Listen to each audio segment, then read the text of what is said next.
राधे राधे दोस्तों। ईश्वर आप सभी की सभी मनोकामनाएं पूर्ण करे और आप सभी को स्वस्थ और खुश रखे। चलिए कहानी शुरू करते हैं। हमारी आज की कहानी का शीर्षक है धोखा। अपनी दूसरी शादी की बात सुनकर महिमा जैसे भीतर तक कांप गई। चेहरा लाल पड़ गया, आंखों में तूफान उमड़ आया। गुस्से और दर्द से थरथराती आवाज में चीख पड़ी, क्या एक बार मेरी जिंदगी को उजाड़ देना काफ़ी नहीं था? अब फिर से वही जख्म करे दोगे? क्यों नहीं समझते? मैं टूट चुकी हूँ, बिखर चुकी हूँ। छोड़ दो, मुझे अकेला रहने दो, बस छोड़ दो। ये कहकर उसने पास पड़ा कुशन पूरे जोर से दीवार पर दे मारा। सरला आंखों में आंसू लिए कुछ पल चुप रहीं। उनकी जुबान जैसे बंद हो गई थी। फिर धीरे धीरे दरवाजे से बाहर चली गईं, बिल्कुल चुपचाप। लेकिन क्या वाकई वह कुछ कह सकती थी? आखिरकार इस हालत की जिम्मेदार कोई और नहीं, वही तो थी। बिना एक बार भी पूछे कि महिमा क्या चाहती है, उन्होंने सिर्फ लड़के वालों की दौलत, गाड़ी, बंगला देखकर उसे उस नर्क में धकेल दिया था। ना एक बार भी ये सोचा कि क्यों इतने पैसे वाले लोग हमारी साधारण सी बेटी से रिश्ता जोड़ना चाहते हैं। महिमा के मन में कोई और है, ये बात भी उसने कई बार इशारों में, छुपे हुए शब्दों में कहने की कोशिश की थी, पर माता पिता ने सब कुछ जानते बूझते हुए भी जैसे सुनने से इनकार कर दिया था। आरव और महिमा कॉलेज में साथ पढ़ते थे। आरव जब भी उसके साथ दिखता तो सरला जी की आंखें उसे ऐसे घूरती कि बेचारा कांप जाता। वह कभी साहस ही नहीं कर पाया कि कह सके कि मैं महिमा से मोहब्बत करता हूँ। लेकिन उसके दिल में सिर्फ महिमा ही बसी थी, और महिमा वो भी तो आरव के ही ख्यालों में जिया करती थी। पर एक दिन शशांक यानी महिमा के पिता ने जैसे फैसला ही सुना दिया। विवेक बहुत अच्छा लड़का है, रुतबा है, पैसा है, और सबसे बड़ी बात, वो खुद तुम्हारे लिए रिश्ता लेकर आया है। सोचो कितने सम्मान की बात है ये हमारे लिए। महिमा खामोश हो गई थी। अपने प्यार को दबाकर, अपने सपनों को कुचलकर उसने हामी भर दी, केवल इसलिए कि उसके कारण उसके माता पिता को कोई ठेस ना पहुंचे और उनकी समाज में नाक नीची ना हो। कहने को तो लड़के वाले बहुत ऊंचे घराने के लोग थे, लेकिन फिर भी उन्होंने अच्छे खासे दहेज की डिमांड की। यानी दहेज के नाम पर उन्होंने सब कुछ मांग लिया, और शशांक जी और सरला जी ने आंखें मूंद कर सब कुछ लुटा दिया। अरे हमारी एक ही तो बेटी है, जो है उसी का तो है, यही सोचकर वे खुद को समझाते रहे। उनकी शादी की तैयारी देखकर लोग कहते रहे, वाह शशांक जी, आपने तो बेटी का ब्याह राजघराने में तय करके कमाल कर दिया। पर कोई ये नहीं जानता था कि महिमा के भीतर क्या चल रहा है। विदाई के दिन महिमा भारी पलकें लिए, आंखों से आंसुओं को जबरन रोकती हुई जब गाड़ी की ओर बढ़ी, तो उसने भीड़ के पीछे एक कोने में खड़े आरव को देखा। वह चुपचाप खड़ा था, जैसे जड़ हो गया हो। उसकी आंखों से आंसू बह रहे थे, बिल्कुल वैसे जैसे महिमा के दिल से बह रहे थे। पर अब बहुत देर हो चुकी थी। ससुराल पहुंचने पर महिमा का स्वागत बड़ी ही धूमधाम से हुआ। दरवाजे पर आरती, गले में फूलों की माला, और सबके चेहरे पर खुशी की चमक थी, जैसे वह कोई परी हो जो इस घर को रोशन करने आई है। महिमा भी तो यही चाहती थी कि वह एक अच्छी बहू बने, एक प्यार करने वाली पत्नी और अपने माता पिता के फैसले पर गर्व कराने वाली बेटी। सिर्फ अपने माता पिता के लिए उसने अपने प्यार का त्याग करके एक आदर्श बहू बनने का फैसला किया था, जिससे उसके माता पिता को उस पर गर्व हो। कुछ छोटी मोटी रस्में करवाकर उसे उसके कमरे में पहुंचा दिया गया। वह चुपचाप घूंघट ओढ़े अपने कमरे में बैठी थी। धड़कनें तेज थीं, होंठ कांप रहे थे, और आंखें दरवाजे की ओर टिकी थीं। अब वह आएगा, मेरा जीवन साथी, मेरी नई दुनिया का पहला कदम। वह अपने प्यार को भूलकर हर तरह से अपने पति को स्वीकार करने के लिए तैयार थी। तभी विवेक आया। महिमा ने सांसें थाम लीं, पर अगले ही पल उसके जीवन की जमीन खिसक गई। विवेक उसके पास आकर बैठा और बोला, माफ़ करना, मैं तुम्हारे साथ वैसा रिश्ता नहीं निभा सकता। मैं उस काबिल नहीं हूँ। प्लीज़ मुझे समझने की कोशिश करना। इतना कहकर वह चुप हो गया। महिमा की आंखें फैल गईं। वह पलकें झपकाना भी भूल गई। क्या क्या कहा आपने? शब्द होठों पर आए, लेकिन आवाज़ नहीं बनी। उसके भीतर कुछ चटक गया था। कोई सपना था जो एक झटके में चूर चूर हो गया। पूरी रात महिमा चुपचाप तकिए को भिगोती रही। उसने न कोई सवाल किया और न ही कोई जवाब मांगा। बस आंखों से बहती चुप्पियां उसका साथ देती रहीं। सुबह सबके सामने वह फिर से वही शर्मीली दुल्हन बनी रही, पर इस बार उसका चेहरा नहीं बल्कि उसका अंतर्मन घूंघट में था। विवेक, जो रात को एक कायर की तरह सच कहकर भाग गया था, अब सबके सामने मुस्कुराकर महिमा की कमर में हाथ डालकर बातें कर रहा था। उसके दोस्तों के साथ ठहाके लगाते हुए ऐसे कहानियां सुना रहा था जैसे बीती रात उसने कोई वीरता की मिसाल कायम की हो। महिमा की आंखें गीली थीं, पर चेहरे पर शिकन तक नहीं थी। मैं क्यों रो रही हूँ जबकि धोखा उसने दिया है, ये सोचकर उसने होठ भींच लिए। जब पग फेरे पर शशांक उसे लेने आया और पूछा, सब ठीक तो है ना बेटी, तो महिमा ने फिर मुस्कुराकर सिर हिला दिया। उसकी मुस्कान सिर्फ जवाब नहीं थी बल्कि एक बेवजह चीख थी। कुछ दिन और बीते। उसके बाद विवेक उसे उसके मायके से लेने गया तो वहाँ पर वह उसके मायके वालों से अच्छे से मिला, माता पिता के पैर छुए, सबको पूरा सम्मान दिया और हर किसी को ये एहसास दिलाया कि महिमा से वह बहुत प्यार करता है और उसका बहुत ध्यान रखेगा। उसकी बातें सुनकर महिमा के माता पिता धन्य हो गए कि उन्हें इतना संस्कारी और अच्छा दामाद मिला है। लेकिन हकीकत तो कुछ और ही थी। वह तो सिर्फ महिमा ही जानती थी। अब महिमा वापस अपने ससुराल आ चुकी थी, लेकिन विवेक अब भी उससे दूर था। न पास आता न कुछ कहता। महिमा अब सब समझने लगी थी कि ये शादी एक झूठ थी, एक साजिश थी। फिर एक रात जब वह गहरी नींद में थी तो उसे महसूस हुआ कि कोई उसके पास लेटा है। धीरे धीरे उसकी देह पर अजनबी हाथ रेंग रहे हैं। वह चौंकी, उसकी सांसें थम गईं। उसके मुंह से निकला विवेक, लेकिन छुअन में वह अपनापन नहीं था। उसने जल्दी से बिस्तर से उठकर लाइट जलाई और जो उसने देखा उसे देखकर उसके पैरों तले जमीन खिसक गई। वो विवेक नहीं बल्कि उसके ससुर राजीव थे। अर्धनग्न हालत में बिस्तर पर पड़े उसे गंदी नज़रों से घूर रहे थे। महिमा की चीख हलक तक आई लेकिन निकल न सकी। आप मेरे कमरे में पिताजी। महिमा की आवाज़ कांप रही थी। उसका दिल जोर जोर से धड़क रहा था, जैसे कोई तूफान उसके सीने में पल रहा हो। वह अपने कपड़े ठीक करने लगी। शर्म और भय से उसकी आंखों में आंसू आ गए। पर वह आदमी राजीव, जिसे वह अब तक अपने पिता समान मानती आई थी, वहीं उसके सामने खड़ा एक हैवान बन गया था। बहू, राजीव ने घिनौना ठहाका लगाया, तुम्हें नहीं पता कि इस घर में तुम्हें क्यों लाया गया है। तुम इस खानदान की औलाद के लिए चुनी गई हो और वो औलाद मैं तुम्हें दूंगा जिस पर नाम मेरे बेटे का होगा। महिमा को लगा जैसे ज़मीन फट जाए और वह उसमें समा जाए। वह कांपते होठों से बोली, आप ऐसा कैसे सोच सकते हैं? मैं इस घर की बहू हूँ और आप। बहू? राजीव फिर से हंसा, लेकिन इस बार उसकी हंसी में दरिंदगी थी। बहू का मतलब सिर्फ घर में इज्जत लाना नहीं होता, कुछ देना भी होता है।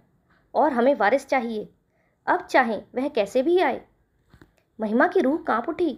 उसका शरीर बेजान हो रहा था। उसने दरवाज़ा खोला और बाहर की ओर भागी, जैसे किसी आग से बचने की कोशिश कर रही हो। लेकिन दरवाजे पर विवेक और उसकी माँ खड़े थे। उम्मीद से भरी आंखों से वह अपनी सास से लिपट गई। माँ जी, पिताजी ने, उन्होंने मुझे छूने की कोशिश की, मुझे बचा लीजिए। पर सास का चेहरा बेरहम था, जैसे किसी पत्थर की मूरत में जान डाल दी गई हो। बहुत हुआ ये ढोंग। सुन लो, जो हो रहा है वो हमारी मर्जी से हो रहा है। तुम हमारे बेटे की पत्नी हो सिर्फ नाम की, असल काम तो तुम्हें अब करना है। महिमा सन्न हो गई। उसे लगा जैसे किसी ने उसकी आत्मा पर चोट मारी हो। क्या आपको सब पता है? आप भी? उसकी आवाज़ टूट रही थी। हाँ, सास बोली, हमें सब पता है और इसीलिए तो तुम्हारे जैसी साधारण लड़की को हमने अपने घर की बहू बनाया। हमें किसी तेज तर्रार लड़की की ज़रूरत नहीं थी, हमें तो एक आज्ञाकारी जरिया चाहिए था। महिमा अब फूट फूट कर रो पड़ी। आप लोगों ने मुझे क्यों चुना? मुझे क्यों इस नर्क में धकेला? शादी तो एक भरोसे का नाम होती है, आपने उस रिश्ते को ही गंदगी बना दिया। महिमा फिर से रोते हुए बोली, लेकिन मैं आपके इन घटिया इरादों में आपको कामयाब नहीं होने दूंगी। मैं सबको आपकी सच्चाई बता दूंगी। विवेक आगे बढ़ा। उसकी आंखों में नफरत नहीं बल्कि स्वार्थ की परछाई थी। किसे बताएगी तू? अपने बाप को, जो दिल का मरीज है। सोच, अगर उन्हें कुछ हो गया तो तेरी माँ कहाँ जाएगी? और सुन, एक बार तू अपने बाप के घर जाकर तो देख, फिर दुनिया को तो हम बताएंगे कि तू कैसी औरत है, जो हमारे घर के मर्दों पर डोरे डाल रही है और जिसकी वजह से हमारे घर में अशांति फैल गई। महिमा विवेक की बात सुनकर उसे देखती ही रह गई। इतने में उसने महिमा के बालों से पकड़ा और धक्का दे दिया। महिमा फर्श पर गिर गई, लेकिन अब उसकी आंखों में आंसू नहीं थे, बस खामोशी थी। वह पूरी रात बालकनी में बैठी रही। ठंडी हवा में उसकी आंखें सूखती जा रही थीं। जिस घर को वह मंदिर समझकर आई थी, वह एक डरावनी जेल में बदल चुका था। सुबह उसकी सास फिर आई, मानो कुछ भी नहीं हुआ हो। देखो बहू, ज़्यादा सोचोगी तो दुख पाओगी। जो है उसे स्वीकार कर लो। तुम्हारा शरीर अब हमारा है और तुम्हारी आत्मा, वो तो शायद उसी दिन मर गई थी जब तुमने इस घर में कदम रखा था। अब महिमा को उस घर की एक एक ईंट से नफरत हो चली थी। हर दीवार, हर कोना उसे घूरता था, जैसे उसके आंसुओं की गवाही दे रहा हो। अब उसका वहाँ कोई नहीं था। अगर कोई आस थी तो बस अपनी ननद अंशु और जीजाजी प्रशांत से, जिन्हें वह अपने बड़े भाई बहन की तरह मानती थी। लेकिन जब उन्हीं की जुबान से वही घिसी-पिटी बातें सुनी, अच्छे घर की बहू ऐसे बर्ताव नहीं करती, जैसा ससुराल वाले कहते हैं वैसा ही बहू को करना चाहिए। उनके मुंह से ये सब सुनकर तो उसके अंदर कुछ टूट गया। वो समझ गई कि उसे प्यार नहीं बल्कि एक जाल में फंसाया गया है। शादी को 3 महीने हो चुके थे। ये 3 महीने नहीं थे, बल्कि ऐसा लगता था जैसे हर दिन एक उम्र की तरह बीता हो। हर रात उसके आंसू तकिए में समा जाते और हर सुबह वह चेहरे पर झूठी मुस्कान चिपका लेती, क्योंकि यही तो उसे सिखाया गया था। राजीव, उसका ससुर, उसकी नज़रों की वह गंदी तपिश जिससे वह हर बार कांप उठती थी। उसे समझ ही नहीं आता था कि कैसे कोई पिता की उम्र का आदमी अपनी बहू को यूं घूर सकता है। लेकिन इस दरिंदगी से वह अब तक खुद को किसी तरह बचाती रही। जब भी शशांक अपनी लाडली को देखने आते तो घर वाले कितनी सफाई से कहते, अब महिमा के बिना घर सूना सूना लगता है। अगर वो गई तो जैसे हमारे घर की रोशनी ही चली जाएगी। शशांक का दिल खुशी से भर जाता। वाह, मेरी बेटी को इतना प्यार मिल रहा है।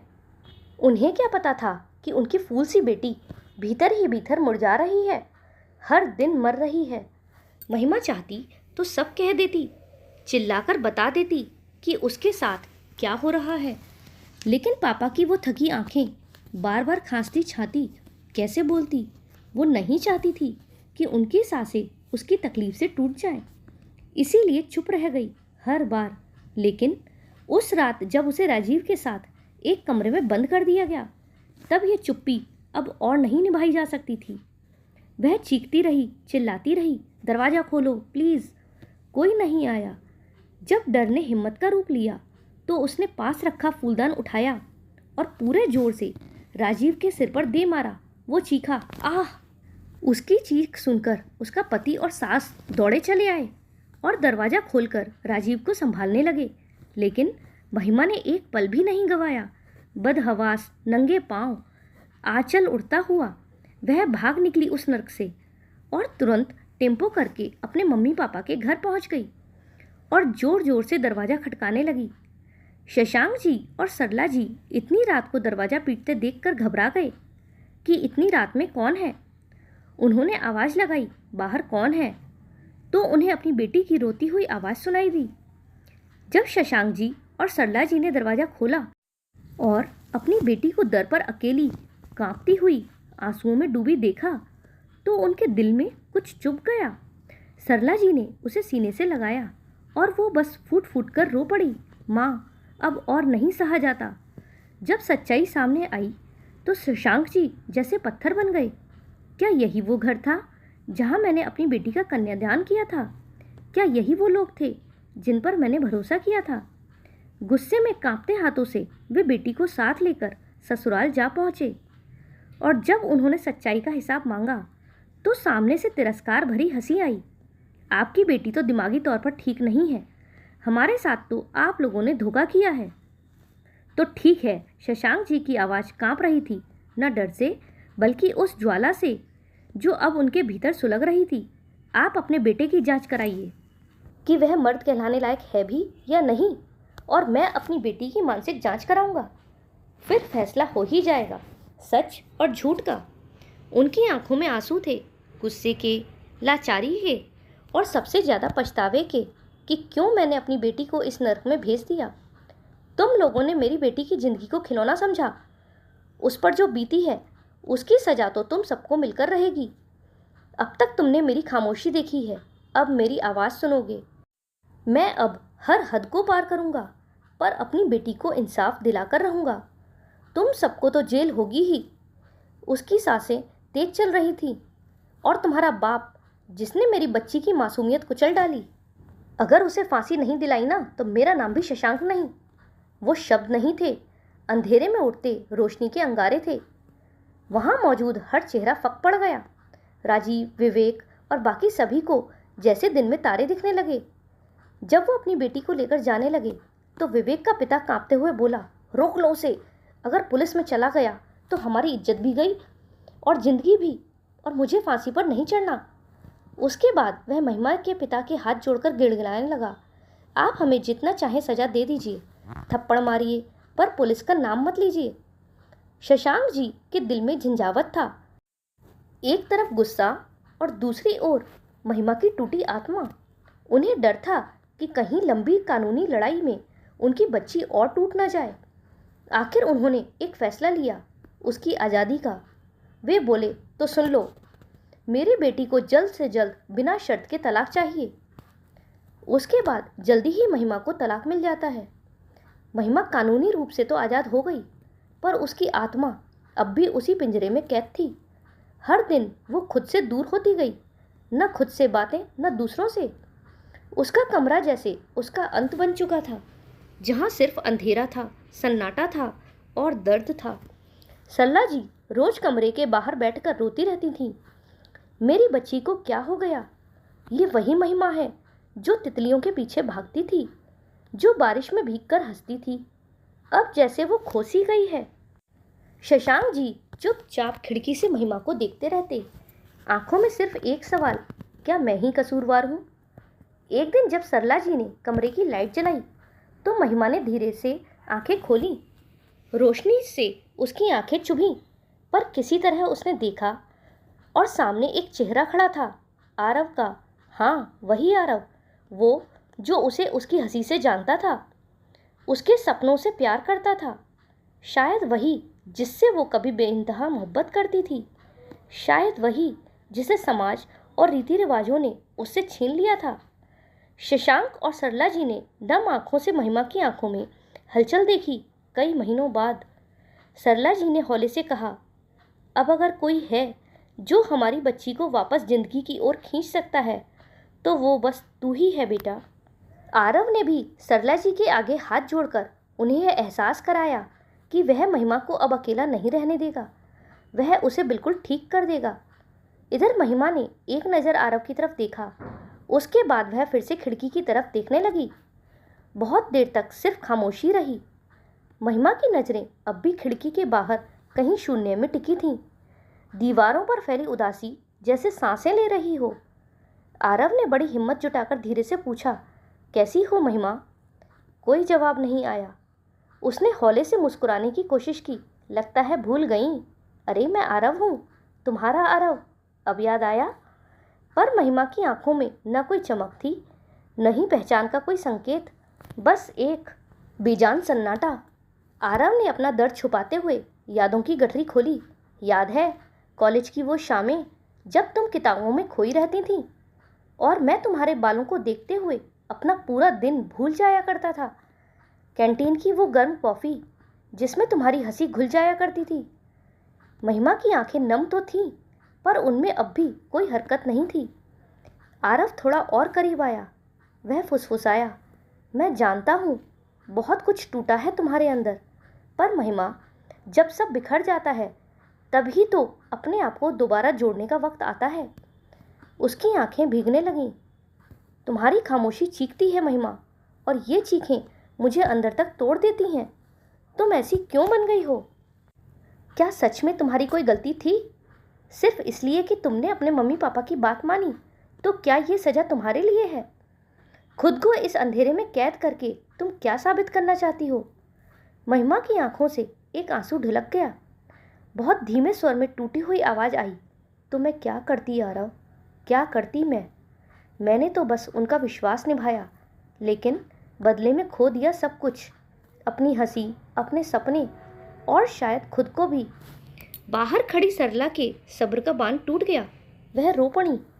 आरव ने महिमा का कांपता हाथ अपने दोनों हथेलियों में थाम लिया, जैसे वो उसके बिखरे हुए मन को समेटना चाहता हो। हम सबसे गलतियां होती हैं, लेकिन उन गलतियों को ही अपनी सजा बना लेना ये न्याय नहीं, खुद पर अत्याचार है महिमा। वो रुका, फिर थोड़ा और भावुक होकर बोला, हर अंधेरे के पीछे एक उजाला होता है और हर टूटन के पीछे एक संभावना। तुम अब भी अपनी कहानी खुद लिख सकती हो, खुद के लिए, अपने मम्मी पापा के लिए, और अगर इजाज़त हो तो मेरे लिए भी। महिमा फफक पड़ी। उसकी रुलाई अब दब नहीं रही थी। उसने खुद को आरव में भींच लिया, जैसे उसके सीने में ही उसका सारा दर्द बह जाना चाहता हो। आरव, हम अपनी खुशियाँ, अपना सम्मान क्यों दूसरों से मांगते हैं? क्यों भूल जाते हैं कि हमारे अंदर भी रोशनी है? आरव ने उसके आंसुओं को पोंछते हुए जवाब दिया, क्योंकि हमें कभी खुद से प्यार करना सिखाया ही नहीं गया। लेकिन अब समय आ गया है महिमा, अपनी शक्ति को पहचानने का, अपने डर से बाहर निकलने का। मैं हूं ना तुम्हारे साथ। बाहर खड़े शशांक जी और सरला जी की आंखों से भी आंसू बह रहे थे, लेकिन ये आंसू अब संतोष के थे। उनकी बेटी अब लौट रही थी खुद की ओर। दोस्तों, आपको ये कहानी कैसी लगी कमेंट में ज़रूर बताइएगा। साथ ही अगर कहानी पसंद आई हो तो वीडियो को लाइक करें और चैनल पर नए हो तो चैनल को सब्सक्राइब करें। हमारे साथ अंत तक बने रहने के लिए धन्यवाद। जय श्री राधे।